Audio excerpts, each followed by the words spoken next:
Namaskar. Hello and welcome to PGurus channel. I'm your host 𝙒𝙖𝙩𝙦 Iyer. There are two things that we are going to talk about. First is Soros's more or less threat, open threat to Modi, and saying that democracy will come back. And what he's trying to say is that this Adani scandal will actually remove Modi from the prime ministership of the country. This is somebody who's stating it, but he also has a record of having prime ministers removed, and that happened in 1992. So I will do all that stuff in just one moment, but let me introduce the guest of the afternoon, Sri RVS Mani. Mr. Mani, namaskaram and welcome to PGurus channel. Namaskaram. Thank you very much. Mani sir, I need you for the other two topics where we are going to talk about. Of course, you can weigh in on this also about Right. Soros's threat. You know, you're Antaryami, you know a lot of things. Sarvantaryami. So I will just set the stage first on what exactly did he do in 1992, and then I will hand over the baton to you, and you can add on that, and then we'll talk about the other British topic, which is the BBC survey. So, viewers, what happened was that, the EU became official in 1999. In other words, they wanted the euro to start on 1/1/2000 or something of that, around that time, round number, right? That's when the euro actually started uniting all the various countries in Europe, except United Kingdom, of course. But before this, there was another method that was used. There was another attempt that was used to try and unify the currencies, or unify a method so that the European countries wouldn't fight among themselves. I mean, you had the Second World War. Well, you had the First World War, then the Second World War, and Europe was wary by that time that let's do something that will make sure that each economy is so tightly coupled with the other that going to war is almost impossible. So for that, in 1979, they came up with what is called as European Regulatory Mechanism, ERM, or Exchange Regulatory Mechanism, something like that. This ERM came into effect in 1979. And slowly, they found out that it was the German Deutschmark that was the strongest. And even though Germany united in the late 80s, the Deutschmark was considered the benchmark. So all other currencies, instead of letting their currencies float freely, they were trying to tie with this ERM. And it meant that every currency, including the pound, wanted to tie their currency with the Deutschmark. So what ended up happening was that John Major, who was the Chancellor of Exchequer under Margaret Thatcher in late 80s, and he was the one who led this thing, saying that, well, if we are tight with Europe, we will be able to better run our economy. I mean, this was his pitch. And when she stepped down in 1990, by the way, Thatcher resisted this. She did not Exactly. want this. I wanted to put in on that. Thatcher was a doyen of privatization and extreme independence of United Kingdom. So she would not have by any way. I have read Thatcher. I was in university. Yeah. The Manchester. Thatcher would never have conceded to this ideology of having a common tying your currency tagged with a Deutschmark. Especially in the 1990, when the Deutschmarks had become weaker due to the merger of Germany and takeover of Ostmark with Deutschmarks on a one-to-one basis. Because it was absolutely absurd. This was a very vital factor on that. So, but she had become weak within her own party, and John Major's hand was strengthening. So he succeeded her on this. He ran on this ERM, exchange rate mechanism, and he said that this is what is going to keep England's rates pegged, the growth will be pegged, and so on and so forth. So they fixed the range within which the pound could vary between 2.78 DM to 3.13 DM. I hope you guys are with me so far. What it means is, just now, like today, the RMB says that its rate is pegged 6.78 or something like that. It will give you a very narrow margin to move this way, that way, rather than trying to find out how much it is exporting, how much it is importing, which is what essentially decides your exchange rate. China, even today, continues to have this fixed currency exchange policy. So let's go back to what happened in England. Now, when Thatcher stepped down and John Major came in, between 1990 to early 1992, things were working okay. The inflation rate was not too much, and they were able to keep up with this exchange rate control of between 2.78 to 3.13. But in 1992, a recession hit, and suddenly the inflation went from 7.7% to 12.7%, 5% jump. When it jumped up by 5%, it could no. So what happens when inflation goes up? What do? You raise interest rates, right? That is your typical method to try and reduce the money supply. But if you raise interest rates in this situation, the unemployment would go even more. And this 5% jump was something that they did not expect. So what John Major tried to do was, I'm going to read it from one article that I have here. Ordinarily, if there is a recession, Britain could spur investment and spending by cutting interest rates during an employment crisis. But in this case, doing so would push the pound's value below the agreed upon amount, that is the ERM. So if you cut the interest rates, then the UK's exchange rate mechanism thing will collapse. So what John Major did was he did not do that. So they thought that somehow they will ride it out. At this point, George Soros was 62 years old. That means today he is 94 or 92, something like that, ripe old age. And he said that this is not possible for UK to maintain this control or balance with the ERM. So he shorted on the British pound. The long and short of the story is that Britain tried valiantly to shore up the British pound. In fact, they started offering very, very high interest rates, 12% interest rate, 15%. They even went up to 18%. But the pound kept going down because people saw that a major player such as George Soros was shorting the pound. And in one day, he made $10 billion return on the pound for his investors, and his cut was $1 billion. 1992, in one day, he made $1 billion. So the long and short that I'm trying to tell you all is that George Soros has made his billions shorting currencies. And is that what he's trying to do with the Adani? Was that what he was hinting? I don't know. But I think somehow once Soros wades in, all bets are off. Things are just beginning to get started. I leave the floor to Mr. Mani. We haven't talked about Adani with you, Mr. Mani. What do you think? I mean, India has a policy of even letting banks fail and let the people go and take the bag. For example, Indian Bank, both are best friend of both of us, Mr. 𝙤𝙬𝙣, caused that Indian Bank fall, and still nobody has gone to jail. I mean, there are some people who have taken the fall, but not the big guys who actually caused it. So I leave the floor to you, sir. Please take it away. Indian Bank, you have the Punjab National Bank, where the CMD of a good friend of Chidambaram was made the CMD, and later on she is still facing the issues there. Like that, there are many such cases. But here is the case of Soros intervention. Today, Soros has reportedly admitted to have had his invisible hand in the Hindenburg report, and it was by design. There was nothing objective about it, and that is where he plays on the sensibilities of the Indian public. See, on the whatever profit at 92 or 102, that is his problem.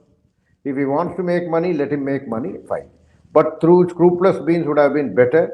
See, the volatility of the stock market immediately after the report came out, and the values were reduced drastically.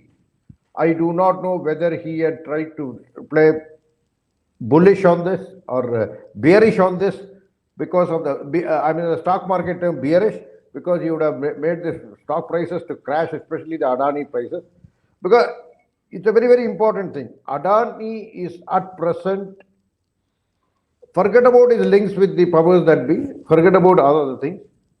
He is having a lot of infrastructure investments in India, and India, they are very critical to the Indian development juggernaut, which is happening today. So you're saying he's too big to fail? He's too big to fail. He is too big to fail in the Indian context. Because let us also go to the histories of 80s and 90s. There was another gentleman called 𝙒𝙬𝘗𝘗 Ambani. He was also growing in stature. He was developing at a rapid pace vis-a-vis the other Indian industrial conglomerates. Whether it was the Bombay Dyeing, whether it was the Bombay Club or whatever it is. He was going on a rapid growth path. And there were issues. Every second day there will be a CBI raid set upon him, there will be some litigation, there will be some parliament discussion, all the rules of the parliament, whether it is the question hour, whether it is the half an hour discussion, whether it is the adjournment motion or whatever it is, have been used against Reliance during the 80s and 90s. This is a matter of record. Anybody can go and check the parliament record to corroborate this, verify this. At that time, notwithstanding that, he was unperturbed. He went on the path of growth. And when in 2002, on the 6th of June, when he passed away, he had left a legacy of 65,000 crore empire. But had he been diverted, had he been distracted, let us assume chasing these people who were trying to injure him, who were trying to mock at him, I don't think the 65,000 crore empire would have been established. That is the lesson we have to learn. That whenever there is this is one part of the story, one dimension of the story. I will take you to the pharma industry.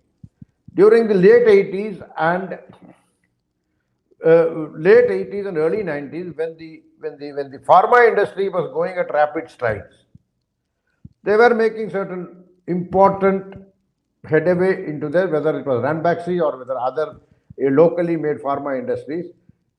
One excellent lady called Carla Hills came up from nowhere, introduced the patent regime and the WPO and WTO and all the. Before to WTO, let me try this innings. Okay. Please. Yeah, go ahead. Please continue. No, that is pharma, what I say. Pharma. There is a pharma also. Every place there is a distortionist issues. And in 2004, when the new NAC government came, when the UPA government came, we have discussed about it, how the NAC, they formed the NAC and they panded to an agenda of some other country, and how the SMEs and several other economic issues. We have had a conversation on this. So yes. Why I am saying, now this is a place where the 5 trillion target is there. So for a 92-year-old gentleman to, like a Rip Van Winkle, to wake up after 30 years and try to hit India is no surprise, because I don't know what money he is going to make out of it. It is all secret, but it is a stated fact that he has tried to disrupt the development or the growth juggernaut of India at present. We have not been doing in several other cases, in several other sectors, but on the issue of diplomacy, on the issue of development and infrastructure, especially where the Adani is involved, there the infrastructure is involved, ports, etc. These areas we are going on a very rapid development path. There may be other issues for others to solve. There may be 𝙒𝙧𝙤𝙪 approaches. There may be Jawans killed in Tamil Nadu, which is a state government domain, or there may be within the intra-government, inter-center and state government, there may be a lot of differences. There may be infiltration issues, there may be other issues, but on security, on defense, I mean security and defense, infrastructure and diplomacy, we have been doing at a very wrong. And the diplomacy, see, so far the Western world has always been treating India as subservient, Indian diplomacy. This is the first time we have an external affairs minister brazenly telling them on equal terms, look, this is the way it is. This is, we talk to you on my terms. Plus, we have the G20 presidency, which is a matter of pride. At this time, these are all dots we need to join. why the Hindenburg report came up. And who is Hindenburg? We do not know even the existence of that Hindenburg. We do not know what is the strength of that. Although some people are trying to give legitimacy to it, the cabal within the country or the Hindenburg supporters within the country, or people trying to settle political scores, simple political scores. They have got nothing to do with the nation. They may promote themselves as whatever it is, but those people who are shouting horse all over the place have nothing to do with the nation's priority. They got a hatred for a single man, a single leader, and that is the reason they are provoking it. So I take you over from here to the BBC controversy. Yes, go ahead, sir. The BBC controversy, now there is a survey which is being debated upon. But these people do not know, but they know otherwise also. They pretend as if they don't know. Income tax surveys do not take just because a person wakes up and says, oh, this fellow has made a documentary on our Prime Minister, I should go and raid him. This is not a raid, this is a simple fact-finding survey. This is not a raid. And during the process of fact-finding collection or data collection, the income tax do not come out to the press and brazenly tells out because of the not to vitiate the fact-finding part. Whether it will lead to an investigation or not, we do not know.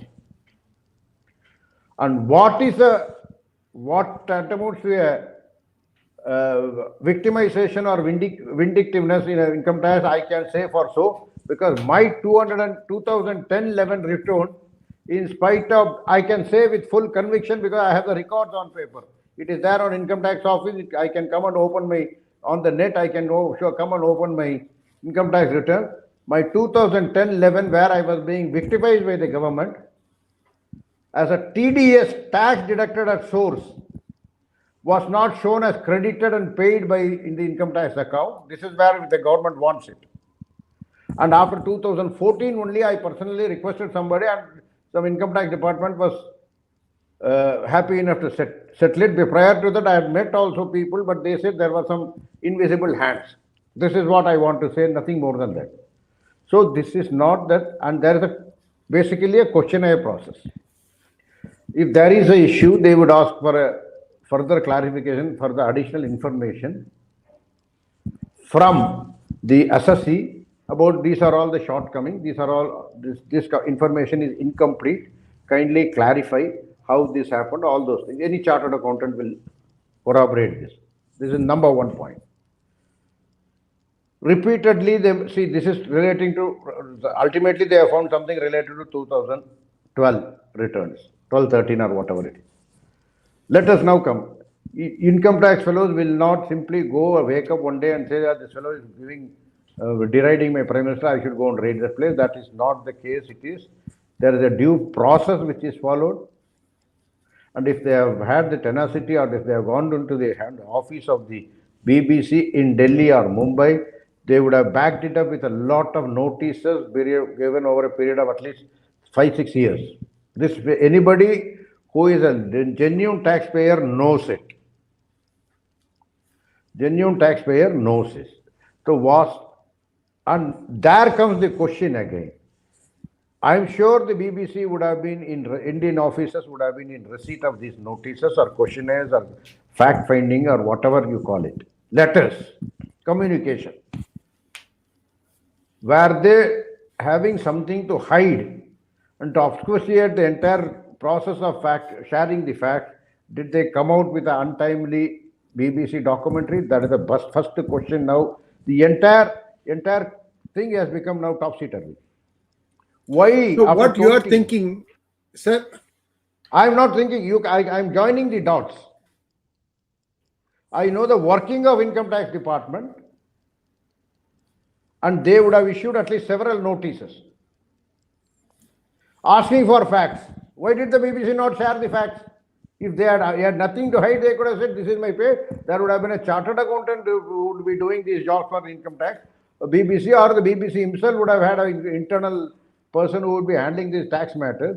Why did they not share the facts?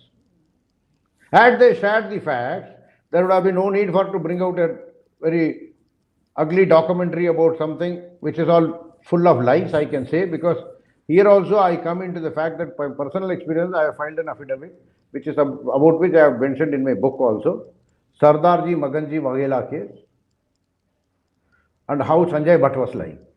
This also is a fact in the book. So that 2002, to pull out from 2002 after 20 years, just because BBC was being served with notices, is something we need to know. See, income tax people cannot start at this stage because they would say it would vitiate our fact collection process. But income tax could give a press statement saying that we have been sending them letters on this day, this day, this day, this day. Yes, and certainly not they hearing, can say. we have decided to take a survey, right? And this is only a survey, not a raid. Survey comes when the facts are not incomplete. See, the alleged tax evasion has not been established or proved. That will come only after that the raids will commence. Here it is only fact-finding, information gathering process. Whether through letters, if the letters goes unanswered, they can come and knock at my door and say, look, I want to have these documents, I want to have this papers, what is the, see, this is how it is done. This is how the income tax department works. If they have not followed these procedures, it is for them to answer. Number two, very vital fact, if the DBC was agreed by the income tax action of the income tax department, why don't they go to the court? We have the tribunals, we have the income tax appellate tribunals, we have the beyond the assessment, there is appellate authority also, there is appellate tribunal also. Beyond that, there is the High Court of the country, there is the Supreme Court of the country, High Court, under Article 226, they can always approach and say this is a case of victimization. Why don't they go to the court if they are so confident of the fact that they are being victimized for putting a documentary? None of the people who have been I have seen many lawyers, celebrated lawyers tweeting, they are coming out on debates and saying all sorts of things. You have the recourse to the judiciary. This is an open democracy. In fact, the judiciary is more on the side of these people than the petitioners than on the side of the state. In most of the cases, of course, the justice being with them, they would never deny justice to anybody. Still, they could have gone to the court. They can get urgent hearing, mentioned matter items. There are so many ways they could have gone to the court and settled the issue, but still they want it to be hanging on. I allege the BBC or their supporters that they want this to be hanging on. The longer it is hanging on like this, because see, basically the government of India or the tax department cannot go to the court because it is their action, they are very legal, they are very sure of it. Why should they go for a relief? It is the BBC which should go to the court. Why did they not go to the court? Are they short of legal advisors, counselors? But being a and in the context itself, Mahesh Jethmalani has also established, one of the respected members of the bar and a member of the Rajya Sabha. He has established that there is a Chinese investment into the BBC subsidiaries. So the agenda is coming clear, and I provoke the BBC. I call upon them to go to the court and seek the relief. Let the people of India come to know what is the truth. Whether it was because of Modi documentary that they are being victimized, or whether it is a genuine case of a tax getting information. That nobody is talking about. And the way it is, so many people are supporting it who have a hatred for one man. But you were $250 million in 2012 with penalty, because I know what is the penalty and what is the interest and all. Because in 3 years they had calculated a huge penalty on me, which was ultimately settled.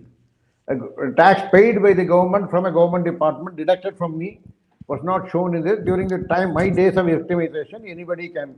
I am willing to show my income tax records of 2010-11 assessment year.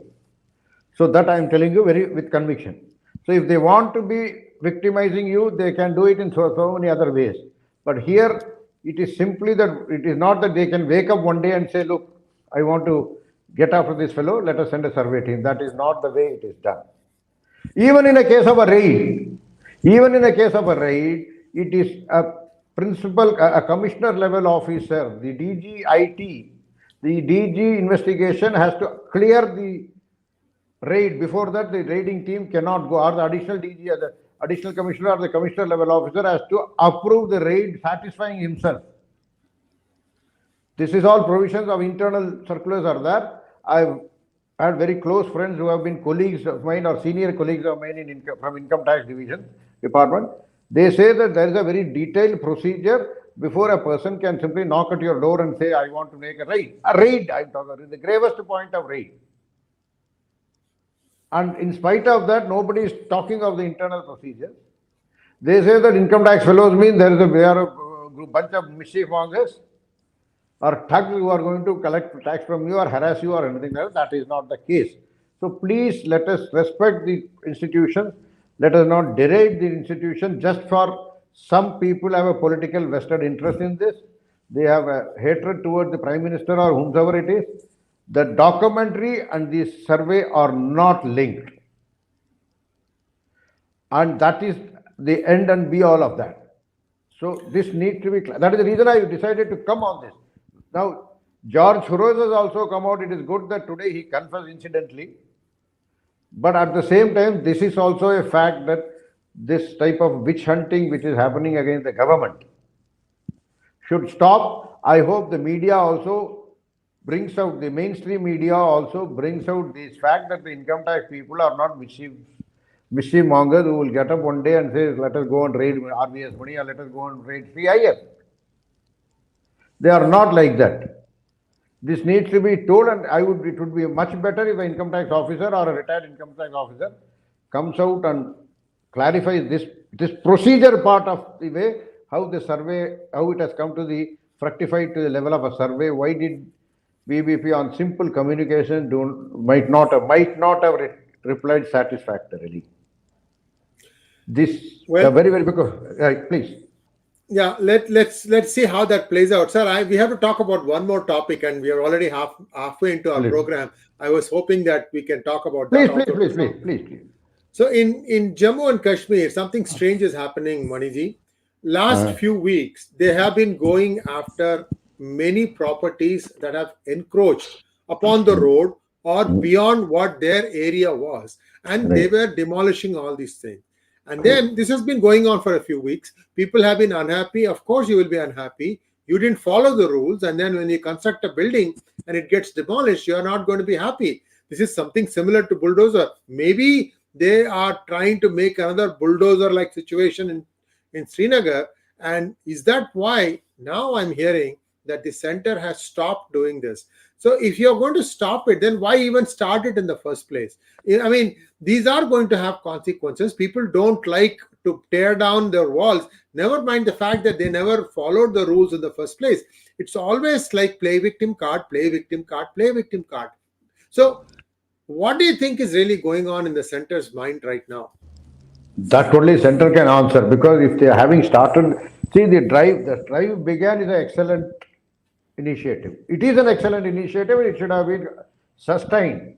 But we all knew that there are people, see basically after the abrogation of Article 370, there are many opportunities who were there with the Mufti and Abdullahs and Ghulam Nabi Azad earlier, who had switched sides, and lot of contractor lobbies and other things. Because basically who made these encroachments?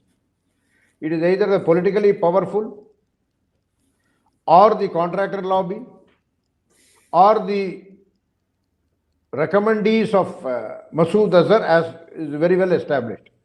Masood Azhar used to even get jobs in Jammu and Kashmir Secretariat prior to Article 370, and the present government has dismissed many of them, identified and dismissed many of them, is a known fact.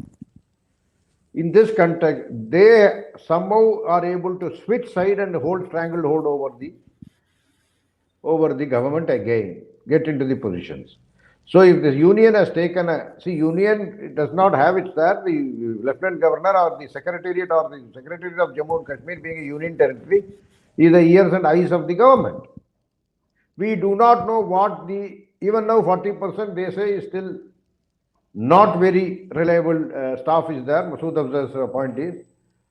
What type of feedback has been received by the government? That is number one. But certain things, I will tell you one thing. Power Grid Corporation, they used to build transmission lines. I'm telling you with full sense of responsibility, because there are many documents on this. On the lower part of below the transmission towers, there are a lot of spaces which have also been occupied by the jihadis, the separatists. More than 50%. After Bani Hall, it is all 100% occupied. This is a fact. Any power grid fellow will be able to corroborate this. Who has worked in the valley would have been able to corroborate it. That is a government property. Even as per abrogation of 370, the center or the union territory is unable to make the separatists or the jihadis vacate the place and take back of the property. This is only a space, not the exact title or other. Plus the Roshni Act people who have taken over it.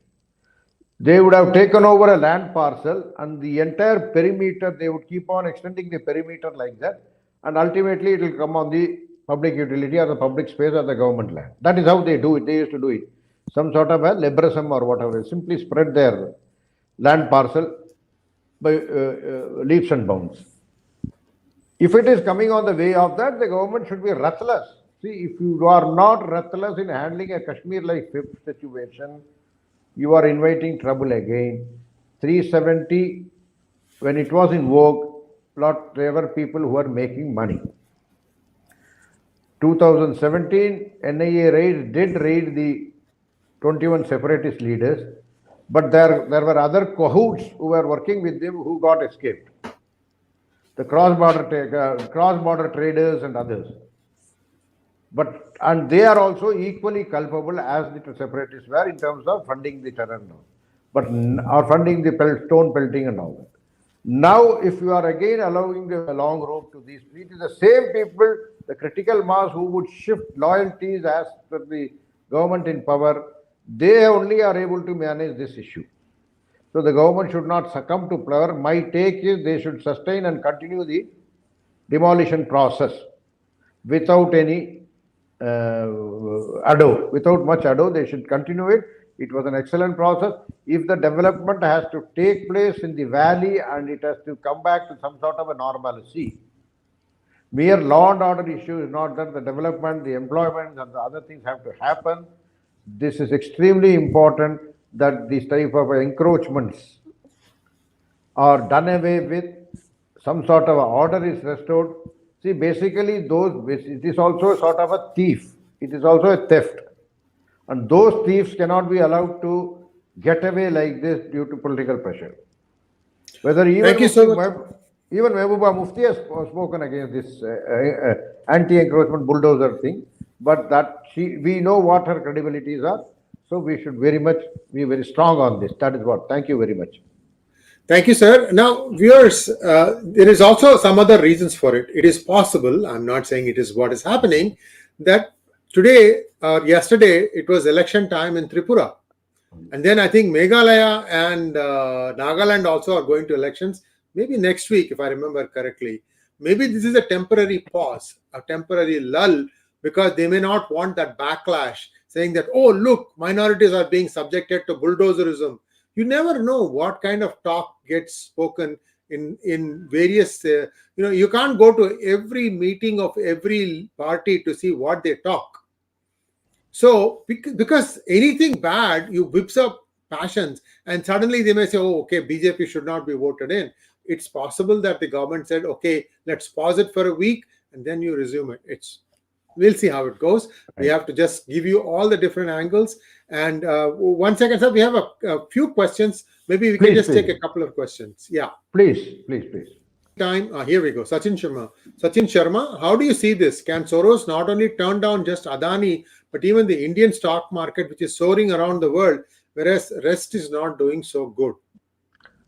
See, now Soros stands exposed. Today, the confession, I don't know under what compelling circumstances, he has confessed to the fact that he had this the Hindenburg report. Through Hindenburg, he had tried to disrupt the Indian growth juggernaut.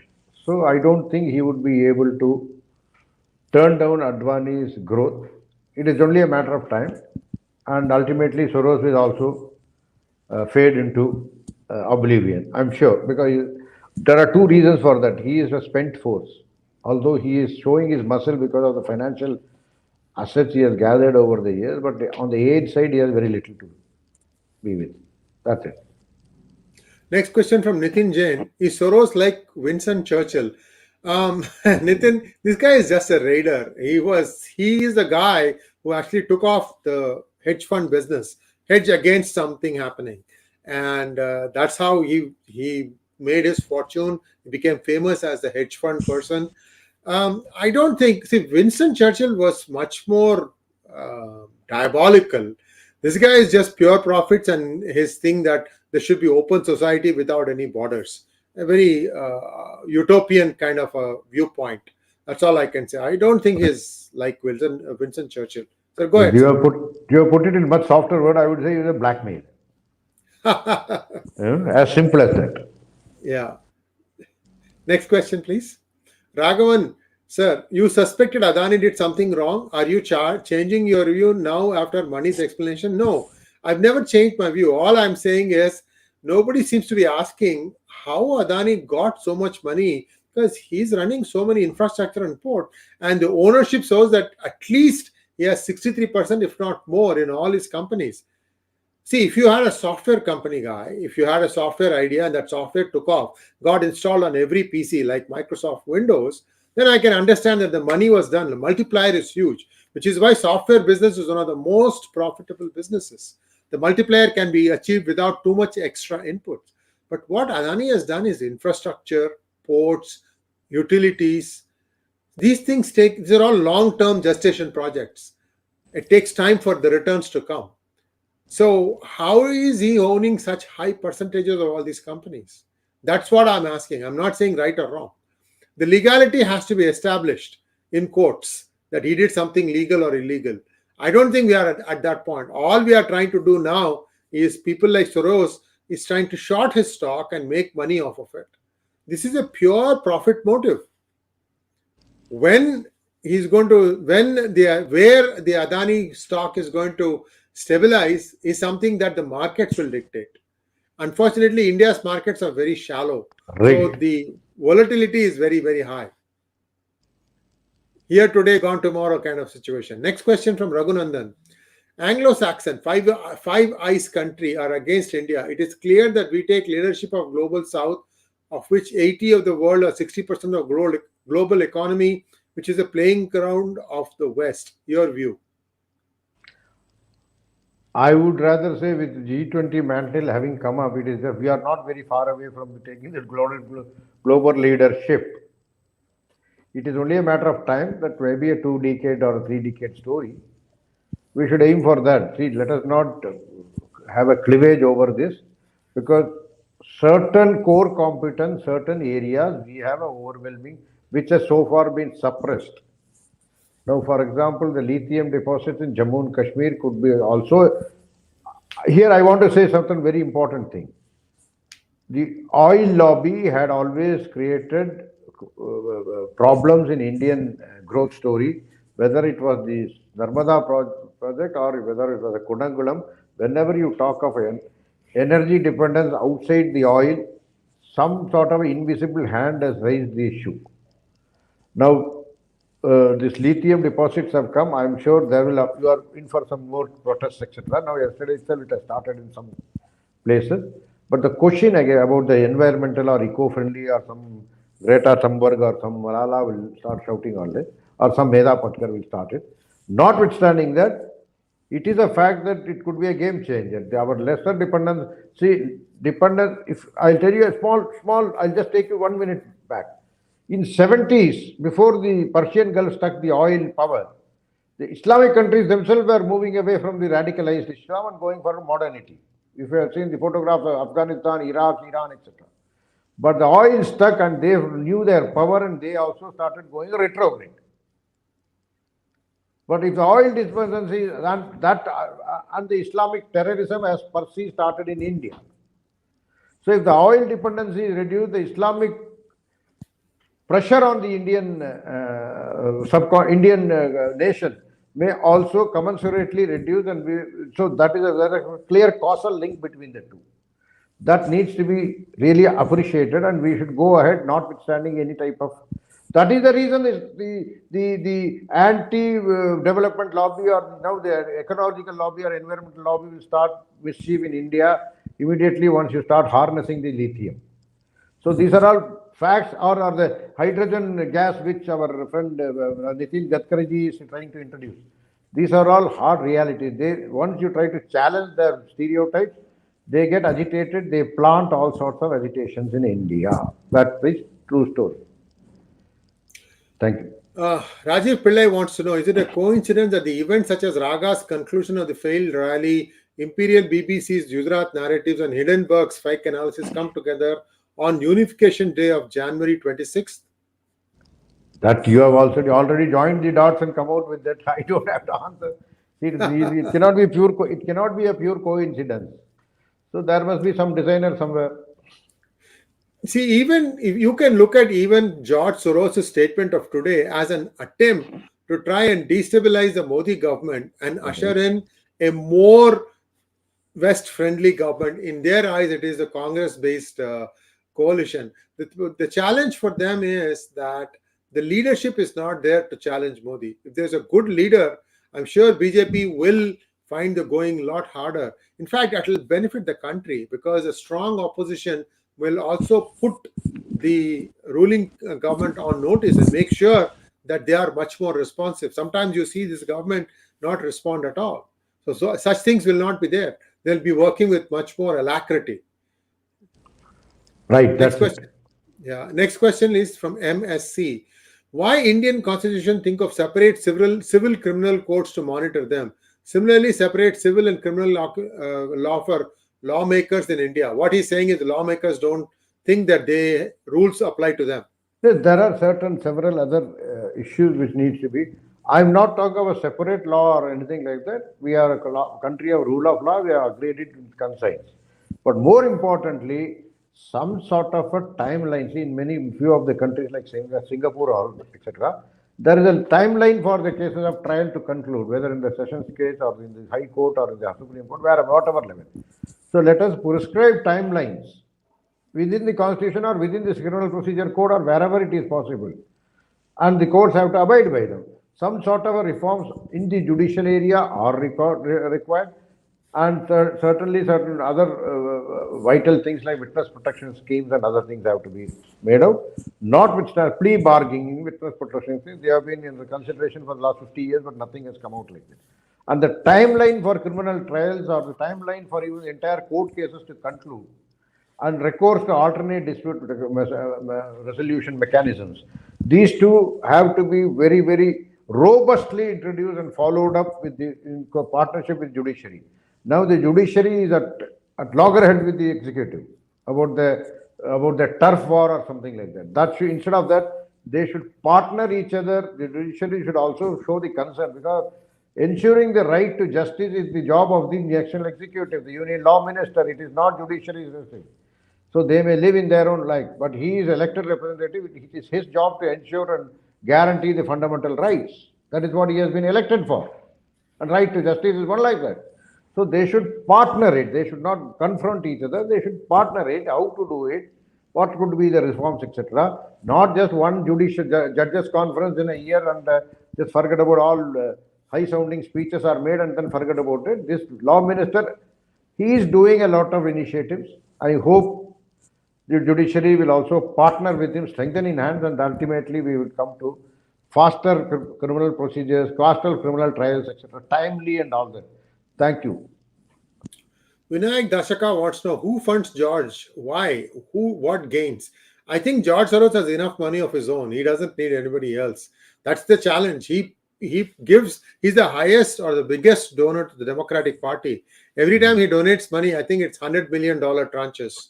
You can imagine how much money the Democratic Party is getting from George Soros. Right. And he has got, as I said, he could also be a blackmailer.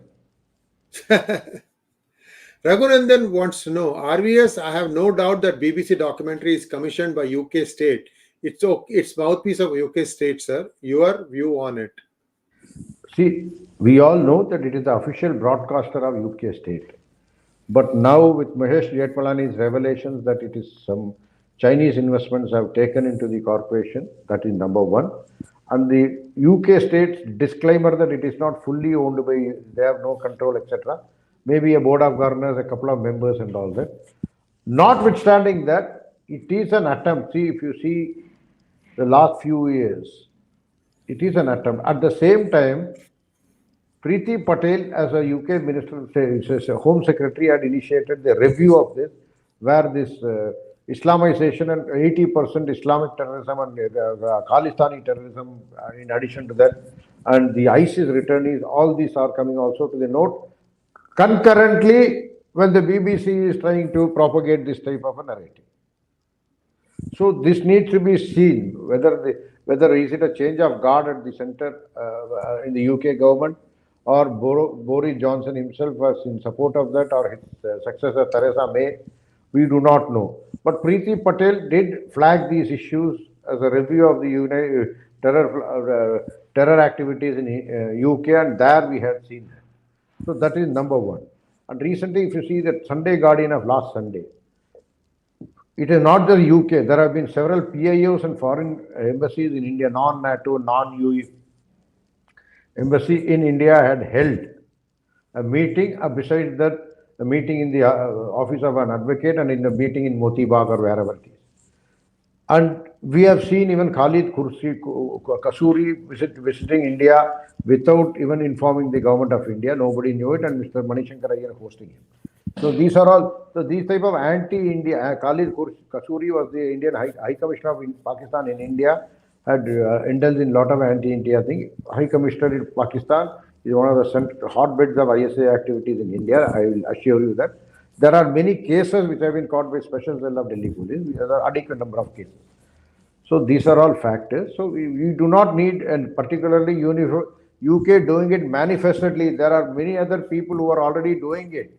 Whether the PIOs, whether the Khalistani element, whether it is the people from India itself, the Kabbalist people from India, their supporters from India, we do not require any particular UK government to do it. Notwithstanding that, it is a fact that BBC documentary, as I said, somehow I feel that it was a sort of a blackmailing tool. Next one, please. Manu S. Kumar wants to know, does he have support from interest groups in the United States? Well, I told you, he is the biggest donor to the Democratic Party, of course. Next question, please. I mean, he's not hiding all this information. It's out in plain sight. So it's not something that we are guessing here. Mandar wants to know, I have never seen a government with this much majority but no stomach to enact programs. Your take, sir. I see every third day there is a group of cabal which is attacking him personally. People have not say, I can say Supreme Court has cleared Mr. Modi. Supreme Court has said in 22 June about how the Teesta Satilwar Sabrang group and Citizens for Justice were spinning money out of a tragedy which by spreading falsehood and the tragedy of 2002. In spite of that, people have not forgotten it. Somehow, whether through BBC, somehow, whether through some vexatious petition, somehow through some other way, somebody keeps on attacking it. So that level of confidence will not come. It is not that, see, I have personally said that repeatedly, if you are attacked, you lose confidence to deliver in spite of having such a large mandate.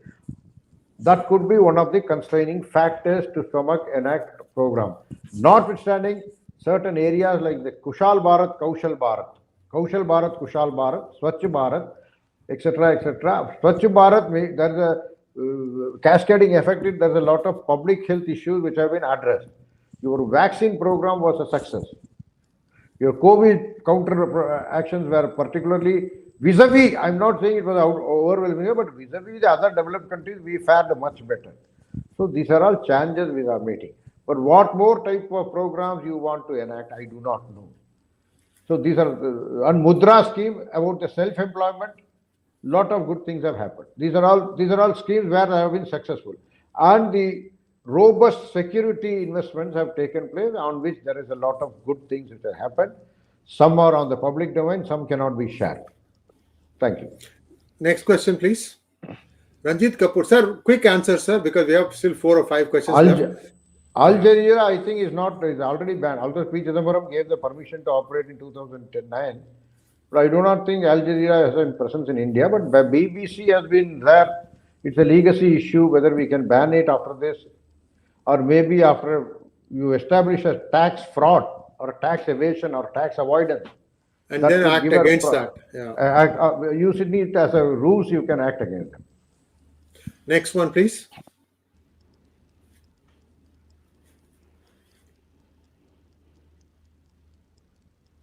There are a lot of comments, so I'm not sure how many are there to still look at.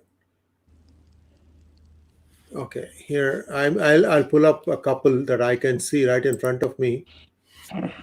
Why questions are not addressed in Parliament? The right to ask a question in the Parliament is belongs to the elected MP, not to you and me. So you have to ask them. Next question. Oh, sorry. What stops Indian media from coming out with such investigations against BBC? See, I do not know. Editors Guild of India has expressed solidarity with them, which is the most unfortunate thing. As I said, will you be allowed to go and investigate something about the Prince Diana's murder? And when you don't, will BBC support you? That is the duplicity or the complicity of the Indian media. They have always expected and lived a charmed existence.